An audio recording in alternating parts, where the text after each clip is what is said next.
Everyone, welcome back to my channel. This is Pramila Yadav. हम maths pedagogy discuss कर रहे हैं जो किसी भी स्टेट के टेट एग्जाम, चाहे सीटेट हो, एसटेट हो, रीट हो, यूपी टेट हो, किसी भी स्टेट के टेट एग्जाम में इम्पोर्टेंट पार्ट होता है।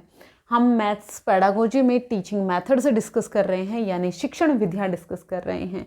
लास्ट क्लास में हमने ह्यूरिस्टिक मेथड यानी खोज विधि है डिस्कस की थी। उससे पहले हमने व्याख्यान विधि यानी lecture method, inductive deductive method, आगमनात्मक और निगमनात्मक मेथड है वो हम डिस्कस कर चुके हैं। अगर आपने लास्ट वीडियोस नहीं देखी हैं तो आप प्लेलिस्ट चेक कर लीजिए, आपको वहाँ पर मिल जाएगा। हम बात करते हैं टीचिंग मेथड्स में अगेन एक और इम्पॉर्टेंट मेथड जिसको हम कहते हैं analytic method. Analytic method, analytic method को हम कहते हैं विश्लेषण विधि। क्या कहते हैं? विश्लेषण विधि। विश्लेषण विधि, विश्लेषण विधि को समझते हैं एक एग्जाम्पल की मदद से। जितने भी क्वेश्चन होते हैं प्रूव करने वाले वो सारे एनालिटिक मेथड से ही होते हैं, उनको हम एनालिटिक मेथड से ही सोल्व करते हैं। जैसे टीचर क्लास में आया और टीचर ने एक क्वेश्चन बनाया, उन्होंने इस तरह से 2 लाइन ड्रॉ की और एक लाइन इस तरह से, जिनको हम पैरेलल लाइन्स और ट्रांसवर्सनल लाइन बोलते हैं। टीचर ने कहा कि ये M है, ये N है और ये L है। आपको गिवन है ये एंगल 1 है, angle 2, angle 3, angle 4, angle 5, angle 6, angle 7, angle 8। अब टीचर कहते हैं आपको गिवन है एंगल 1 है 60 degree and angle 6 is 120 degree. अब आपको प्रूव करना है, prove line M parallel to line N। जितने भी क्वेश्चन होते हैं प्रूव करने वाले वो सारे एनालिटिक मेथड से होते हैं। जो एनालिटिक मेथड है ये शुरू ही होता है इस क्वेश्चन से, what we have to find. हमें प्राप्त क्या करना है, हमें ढूंढना क्या है, what we have to find से ही शुरू होता है क्या एनालिटिक मेथड, हमें क्या ढूंढना है। तो एनालिटिक मेथड है, इसका जो शुरुआत हुई वो कहाँ से? एनालिसिस शब्द से हुई। एनालिसिस शब्द से हुई। एनालिसिस का मतलब होता है ब्रेकिंग अप। एनालिसिस का मतलब क्या होता है? ब्रेकिंग अप, यानी ब्रेकडाउन, यानी ब्रेकडाउन इनटू पार्ट्स और एलिमेंट्स। ब्रेकडाउन इनटू पार्ट्स और एलिमेंट्स। जब भी हमारे सामने कोई भी प्रॉब्लम आएगी उसको हमने छोटे छोटे पार्ट्स में तोड़कर उसकी समस्या का समाधान ढूंढने में हमने कोशिश करनी है। तो यहाँ पर जो मैक्सिमम लगता है वो लगता है अननोन से नोन की तरफ। ये चीज़ आपको समझने की है, अननोन टू नोन। यहाँ पर हम कहाँ से कहाँ जाएंगे? अज्ञात से ज्ञात की तरफ जाएंगे। अज्ञात से ज्ञात। ये समझते हैं कैसे? अज्ञात क्या है? यहाँ पर हमें नहीं पता कि लाइन M पैरेलल है N। आपके पास अज्ञात चीज़ है, यहाँ पर आपके पास अननोन चीज़ है। अननोन चीज़ को, जब भी आपके पास कोई भी प्रॉब्लम है वो अननोन है, जिसका आपको नहीं पता है, आप इसको पार्ट्स में ब्रेक डाउन करेंगे, आप इसको एलिमेंट्स में ब्रेक डाउन करेंगे। एलिमेंट्स में ब्रेक डाउन करके हम ये देखते हैं कि क्या हमें ऐसी चीज़ प्राप्त होती है जो हम जानते हैं। तो यहाँ अननोन से नोन की तरफ जाएंगे। हम इसको सोल्व करके देखते हैं, फिर समझते हैं किस तरह से अननोन से नोन की तरफ जाते हैं। यहाँ पर आपको गिवन था एंगल 1 है वो 60 डिग्री का है और एंगल 6 है 120 डिग्री। मैं यहाँ पर 60 डिग्री लिख दूँ और ये एंगल है, ये कितना है आपका? 120 डिग्री है। ठीक है। अब एंगल 1 अगर 60 डिग्री है, एंगल 3 है वो भी 60 डिग्री होगा। क्यों? क्योंकि वर्टिकली अपोजिट एंगल हैं वो बराबर होते हैं। ये चीज़ हमें पता है। हम कहाँ अननोन से नोन की तरफ आ गए? ये हमें पता है कि जितने भी वर्टिकली अपोजिट एंगल होंगे वो क्या होंगे? बराबर होंगे। मतलब एंगल 1 है वो एंगल 3 के बराबर होगा, एंगल 2 है वो एंगल 4 के बराबर होगा, एंगल 5 है एंगल 7 के बराबर होगा और एंगल 8 है वो एंगल 6 के बराबर होगा। क्योंकि वर्टिकली अपोजिट एंगल हैं वो इक्वल होते हैं, ये हमें पता है। हम अननोन से नोन में आए जब हमने इसका ब्रेक डाउन किया, जब हम इसको छोटे छोटे पार्ट्स में डिवाइड कर रहे हैं। एक चीज़ हमें पता चली, तो मतलब ये एंगल अगर 60 डिग्री का है तो ये एंगल भी आपका 60 डिग्री का हो जाएगा। ये बात सही है। फिर उसके बाद हमने देखा कि ये एंगल 60 का है, ये एंगल हमें दिया हुआ 120।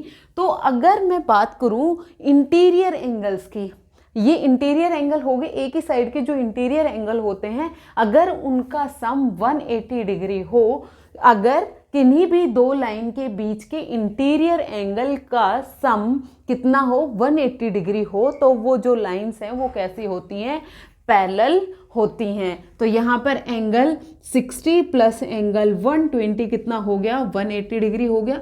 तो ये हमें समझ में आ गया कि दो लाइंस के बीच के जो इंटीरियर एंगल बन रहे हैं इनका सम कितना है, 180 डिग्री है। ये बात ठीक है। तो इसका मतलब जो M और N है वो दोनों क्या हो जाएंगी, पैरेलल हो जाएंगी। चीज़ें हमें नहीं पता थी, वहाँ से हम कहाँ पर पहुँचे, पता पर पहुंचे। अननोन से नोन ढूंढा हमने, अननोन से नोन ढूंढा कि ये वर्टिकली अपोजिट एंगल होते हैं। अननोन से नोन में आए कि किन्हीं भी दो लाइन के बीच का जो इंटीरियर एंगल है उनका सम अगर 180 डिग्री हो, ये हमें पता था। जब हम किसी भी समस्या को पार्ट्स में तोड़ रहे हैं तो वहां से हमें सॉल्यूशन निकल के आ रहे हैं। तो यहाँ पर हम क्या जा रहे हैं, अननोन टू नोन की तरफ जा रहे हैं। दूसरी मैक्सिमम होती है इसकी, यहाँ पर हम जाते हैं abstract to concrete, abstract to concrete, abstract to concrete पर जाते हैं, यानी अमूर्त से मूर्त की तरफ जाते हैं, अमूर्त से मूर्त की तरफ जाएंगे। फिर उसके अलावा हम यहाँ से general to rule, general to specific जा रहे हैं, general to specific, general to specific, यानी हम नियम से उदाहरण की तरफ जा रहे हैं, नियम से उदाहरण की तरफ, नियम से उदाहरण की तरफ। तो यहाँ पर रीजनिंग कौन सी लग रही है, आपने इंडक्टिव और डिडक्टिव मेथड अगर देखा हो तो जनरल टू स्पेसिफिक हम किस में जाते हैं, डिडक्टिव में। यानी यहाँ पर रीजनिंग जो लगेगी वो कौन सी लगेगी, डिडक्टिव रीजनिंग। यहाँ पर डिडक्टिव रीजनिंग लगेगी, यहाँ पर कौन सी रीजनिंग लग रही है, डिडक्टिव। एक दूसरे मेथड को आप कनेक्ट करते हुए चला कीजिए, तभी आपको चीज़ें क्लियर होंगी। देखो जनरल टू स्पेसिफिक हम एनालिटिक में जा रहे हैं, हम डिडक्टिव में भी जनरल टू स्पेसिफिक गए थे।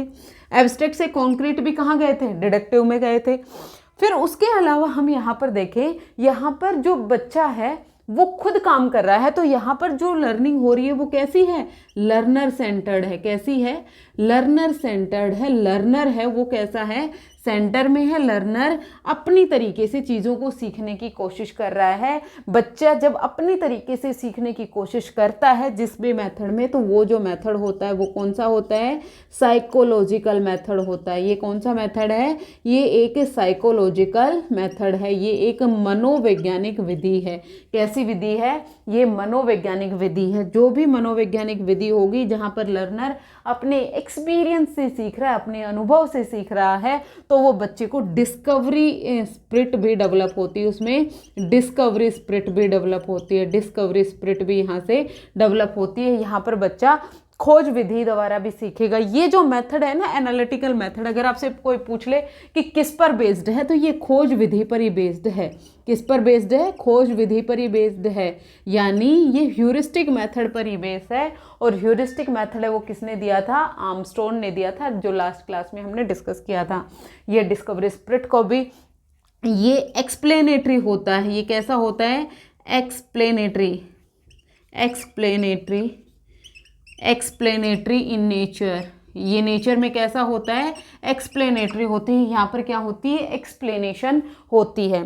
इस मेथड से बच्चा जो कुछ भी सीखेगा वो कैसे होता है, सॉलिड होता है, ड्यूरेबल होता है, मतलब बच्चा जल्दी से भूलेगा नहीं। जिस भी मेथड में बच्चा खुद करके सीख रहा है, जहाँ पर बच्चा खुद करके सीखेगा तो वो जो उसकी मेमोरी होगी वो लॉन्ग लास्टिंग होगी, बहुत जल्दी वो उसको नहीं भूलता है। यहाँ पर बच्चा अपने एक्सपीरियंस से अपने तरीके से सीख रहा होता है, तो वो बहुत जल्दी इन चीज़ों को भूलेगा भी नहीं। ये जो मेथड है ये बच्चे में लॉजिकल रीजनिंग भी डेवलप करता है, बच्चे में लॉजिकल रीजनिंग भी डेवलप होती है।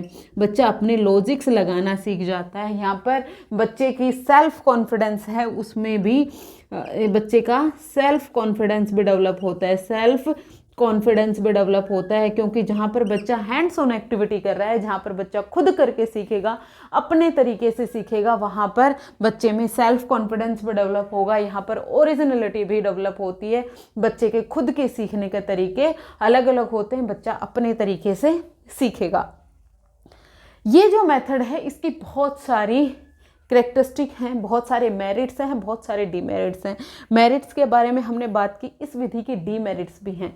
ये जो मेथड है ये बहुत ज़्यादा लॉन्ग है, मतलब बहुत टाइम टेकिंग है, बहुत जल्दी इसको हम हर एक टॉपिक अगर क्लास में एनालिटिक मेथड से पढ़ाने लगें तो सिलेबस कभी पूरा नहीं होगा। दूसरा, हर एक बच्चे को आप इस मेथड से नहीं पढ़ा सकते हैं। लोअर क्लासेस के लिए ये मेथड है, ये एप्लीकेबल नहीं है, क्योंकि बच्चे अपने आप से बहुत कम सीखते हैं लोअर क्लासेस में, टीचर को उन्हें सिखाना पड़ता है। ये अपने आप में बहुत ज़्यादा टाइम टेकिंग है। दूसरा, टीचर अगर ट्रेंड नहीं है, हर एक टीचर है वो इस मेथड से नहीं पढ़ा सकता, टीचर की ट्रेनिंग भी यहाँ पर बहुत ज़रूरी होती है। और दूसरा, यहाँ पर असेसमेंट में भी डिफ़िकल्टी होती है। अगर इस मेथड से हम असेसमेंट करने लगें तो असेसमेंट में भी यहाँ पर प्रॉब्लम होती है। अब हम बात करते हैं एनालिटिकल मेथड के साथ साथ दूसरा मेथड आता है सिंथेटिक मेथड, जो हम नेक्स्ट क्लास में डिस्कस करेंगे। एनालिटिक मेथड और सिंथेटिक मेथड हैं, ये दोनों एक दूसरे से अपोजिट हैं। जैसे इंडक्टिव और डिडक्टिव मेथड हमने पढ़ा था, इंडक्टिव और डिडक्टिव मेथड दोनों एक दूसरे से अपोजिट थे, लेकिन वो दोनों एक दूसरे के कॉम्प्लीमेंट्री थे। उसी तरह से एनालिटिकल मेथड यानी विश्लेषण विधि और संश्लेषण विधि है, ये दोनों एक दूसरे से अपोजिट हैं, लेकिन ये दोनों एक दूसरे की कॉम्प्लीमेंट्री होती, एक दूसरे की पूरक होती हैं। एक एनालिटिक मेथड का यूज करके बच्चे सिंथेटिक मेथड का यूज करते हैं, सिंथेटिक का यूज करके एनालिटिक का यूज करते हैं किसी भी समस्या का समाधान करने के लिए, किसी भी समस्या में प्रोफिशिएंट होने के लिए। दूसरी आपको बात क्या याद रखनी है? दूसरी बात आपको याद रखनी है, कोई भी मेथड है वो लर्नर सेंटर्ड है या टीचर सेंटर्ड है। जहाँ पर बच्चा एक्टिविटी ज़्यादा कर रहा है, जहाँ पर बच्चे को सेंटर में रखा गया है, बच्चे की जितनी भी ज़रूरतें, बच्चे की नीड्स हैं, बच्चे का इंटरेस्ट है, बच्चे के मोटिवेशन लेवल है, बच्चे का एटीट्यूड है, सबको ध्यान में रखकर जहाँ पर टीचिंग लर्निंग प्रोसेस हो रहा है तो वो लर्नर सेंटर्ड होगा। लेकिन जहाँ पर वन मैन शो हो रहा है, जहाँ पर टीचर सेंटर में होता है, वो टीचर सेंटर्ड होता है। लर्नर सेंटर्ड हमेशा एक्टिविटी बेस्ड होगा, लर्नर सेंटर्ड ही बेस्ट मेथड होता है किसी बच्चे को पढ़ाने के लिए। दूसरा, लर्नर सेंटर्ड के साथ साथ वो विधि है वो साइकोलॉजिकल है या फिर नहीं है, ये आपको देखना है। वहाँ पर अगर बच्चे की नीड्स को कैटर किया जा रहा है तो वो साइकोलॉजिकल हो जाएगी। जो भी मैथ के मैगजीम्स हैं उनको अगर वो फॉलो कर रही है तो वहाँ पर जो मेथड है वो आपका साइकोलॉजिकल हो जाएगा। फिर उसके अलावा आपको ध्यान रखना है, जो मैथमेटिक्स के पीछे टीचिंग का जो एम होता है कि बच्चे की आपने मैथमेटिकल लॉजिकल थिंकिंग को डेवलप करवाना है, बच्चे की रीजनिंग पावर को आपने डेवलप करवाना है। अगर कोई भी मेथड आप ऐसा यूज कर रहे हैं जहाँ पर बच्चे की मैथमेटिकल थिंकिंग यानी उसकी जो रीजनिंग पावर है वो डेवलप हो रही है तो वो मेथड बेस्ट है। अगर बच्चे में रीजनिंग डेवलप नहीं हो पा रही, बच्चे में मैथमेटिकल थिंकिंग है वो डेवलप नहीं हो पा रही, तो वो मेथड है उसके लिए बिग नो होता है। आपने लर्नर सेंटर्ड करना है। दूसरा, अप्रोच की बात की जाती है कि आप मैथमेटिक्स टीचिंग में आपको कौन सी अप्रोच यूज करनी है, तो आप कंस्ट्रक्टिविस्ट अप्रोच का यूज करेंगे। कंस्ट्रक्टिविस्ट अप्रोच की बात किसने की थी? जीन पियाजेट और लेव वाइगोस्की ने बात की थी कि बच्चे को आपने ब्लैंक स्लेट नहीं समझना है, बच्चा अपने ज्ञान का निर्माण खुद कर सकता है जब वो एक्टिविटी करेगा।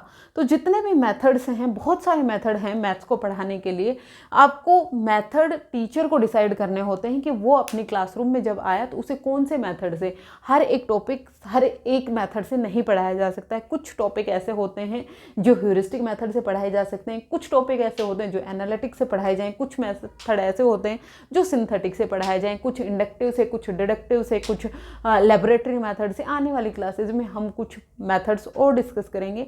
होपफुली आपको ये क्लासेस पसंद आ रही हैं। अगर आपको क्लासेस पसंद आ रही हैं, लाइक शेयर एंड सब्सक्राइब कर दीजिएगा। आज के लिए इतना ही, मिलते हैं फिर से। Thank you very much.